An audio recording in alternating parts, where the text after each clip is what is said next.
హనుమంతు, వెంకటేష్, తిరుపతి, యాదగిరి, శ్రీశైలం ఇవన్నీ పుణ్యక్షేత్రాల పేర్లు.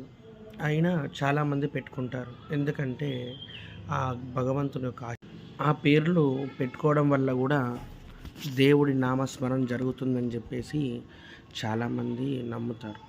అదేవిధంగా మీరు కూడా ఇప్పుడు ఈ జనరేషన్ పిల్లలకి వ్యాకు, ఆకు, ఊకు ఏదో కత్తు లాస్ట్‌కు ఏదో విక్కు అని చెప్పేసి పేరు పెడుతున్నారు. ఆ పేర్లు ఎక్కువ మటుకు మనిషి కంటే మొండితనానికి ఎక్కువ మటుకు ఉన్నది. ఇంకొకటి ఏంటంటే వినేదానికంటే మనం వాళ్ళని బతిలాడేది ఎక్కువ ఉంది. ఆ పేర్లల్లో అలాంటి గుణాలు ఉన్నట్టున్నాయి.